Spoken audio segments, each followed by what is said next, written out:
বুদ্ধ পূর্ণিমা উপলক্ষে অনেকের বাড়িতেই অনেক রকমের পুজো অর্চনার ব্যবস্থা হয়েছে। আমারও কিন্তু নিমন্ত্রণ ছিল আমার এক দিদির বাড়িতে। দিদি বলতে আমার মাসির মেয়ে। তাই বেশ সকাল সকালই আমরা তিনজন মিলে, মানে আমি, মা আর ভাই মিলে চলে গেছিলাম অশোকনগর। স্টেশন থেকে নেমে টোটো ধরে সোজা দিদির বাড়িতে। আর গিয়ে দেখলাম দিদি এত সুন্দরভাবে সাজাচ্ছে যে পুরো সিংহাসনটায় এক অন্য রূপে ফুটে উঠছে। এখনও পুরোটা কমপ্লিট হয়নি, জানি না কমপ্লিট হলে আরও কত না সুন্দর লাগবে। ঠাকুরকে সিংহাসনকে সাজিয়ে তোলার সঙ্গে সঙ্গে দিদি নিজেও একটু সেজে নিচ্ছে। পায়ে আলতা পরে, শাড়ি পরে একেবারে ঘরোয়া বধূ হয়ে পুরো তৈরি। আমরা গেছি বেশ সকাল সকাল, তাই তখন বাড়ির লোকজন ছাড়া তেমন কেউ এসে পৌঁছায়নি। মন্দিরে দিয়ে এসেছি। আর আরেকটা হচ্ছে তোর ওই এটা একদম ছোট্ট লিঙ্গ, তো এর কথা ফুল টুল ভালো মতন দেওয়া যায় না, তাই আমি একটা ইচ্ছা ছিল বড় লিঙ্গ কিনে একটু বড় মাথায় একটা ফুল টুল বসানো যায়, তাই দুটোই রেখে দিয়েছো? হ্যাঁ, তাই দুটোই রেখে দিয়েছি। দুটোকেই চান করাও? শ্বশুরের হাতে, হ্যাঁ, সব নিয়ম দুটোই করি। এটা শ্বশুরের হাতে আমার তো ইয়ে করি না। গরম থেকে এসছি, তাই দিয়ে দিল একটুখানি আমের শরবত। এই গরমের দিনে ঠান্ডা ঠান্ডা আমের শরবত হোক বা ঠান্ডা অন্য কিছু, খেতে কিন্তু বেশ লাগে। দাঁড়াও, কথায় কথায় তো এটা বলতেই ভুলে গেছি যে দিদির বাড়িতে আসলে কিসের পুজো ছিল। দিদির বাড়ি ছিল নারায়ণ পুজো।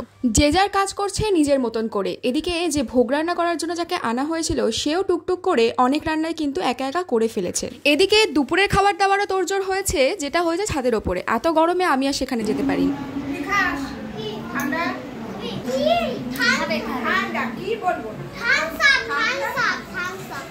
ঠাকুর মশাই চলে এসছে, এবার শুরু হবে পুজো। তার আগে করে নিতে হবে ফল, নৈবেদ্য, সমস্ত কিছুর জোগাড়। এখানে বেশ অনেকে মিলে জোগাড় যন্ত্র করছিল, সঙ্গে আমিও একটু হাত লাগালাম। দিদির ঠাকুরের সিংহাসন ছিল একেবারে ভরপুর, যেখানে ছিল লক্ষ্মীনারায়ণ, সাথে জোড়া গোপাল, আবার তার সঙ্গে জোড়া শিবলিঙ্গ।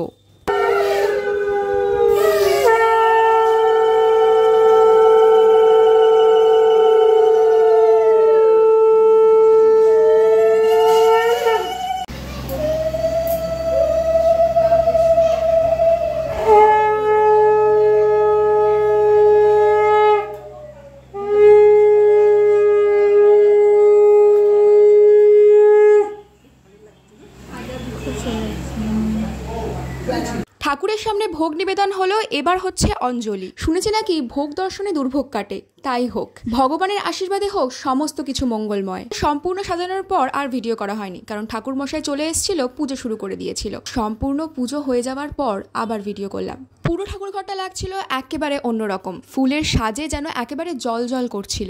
এসো তোমরাও একটু তাহলে ভোগ দর্শন করে নাও। এদিকে আমরা চলে এসেছি দুপুরের খাবার দাবারটা সেরে ফেলতে। বেশ কয়েকজন বসে পড়েছে, বাড়িতে রয়েছে আরও অনেক লোকজন। এক এক ব্যাচ উঠবে, তবেই না খাওয়া দাওয়া সম্পূর্ণ হবে। দুপুরের মেনুতে ছিল ভাত, ভেজ ডাল, তার সঙ্গে আলুর চিপস, আর ছিল পনির, আলু আর পটলের তরকারি, চাটনি, তার সঙ্গে পাঁপড়। রান্না বান্না হয়েছিল বেশ সুন্দর, সবাই একেবারে তৃপ্তি করে খেয়েছে। ওদিকে পুজো শেষে হচ্ছে প্রসাদ বিতরণ। সবাই সবার প্রসাদ নিচ্ছে, আমরাও নিজেদেরটা নিয়েছি। তবে তখনই খাওয়ার একদম ইচ্ছে ছিল না, কারণ দুপুরে খাবারটা সবে শেষ করেছি, তাই রেখে দিয়ে বিকালবেলা ব্যালকানির ঠান্ডা ঠান্ডা হাওয়া খেতে খেতে প্রসাদটা খেয়ে নিলাম। যেহেতু ছিল বুদ্ধ পূর্ণিমা, তাই রাতের আকাশে এরকম গোল বলয়ের মতো চাঁদটা দেখতে কিন্তু একেবারে মন্দ লাগছিল না।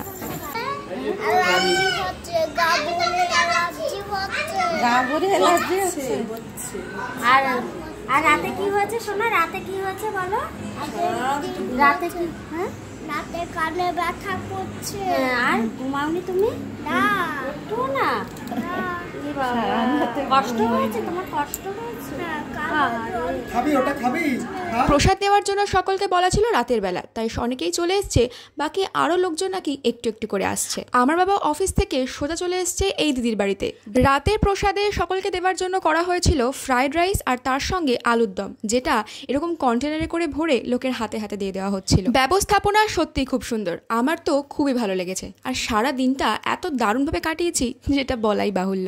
সারাদিন ঘরের মধ্যে ছিলাম, তাই বাইরের দিকটার আসা হয়নি। বেরোনোর সময় দেখলাম বাইরে এত সুন্দর করে ডেকোরেশন করা হয়েছে, যেটা করেছে আমার ওই জামাইবাবু। বেশ খানিকটা রাত হলো, চলো এবার তবে বাড়ির দিকে যাই।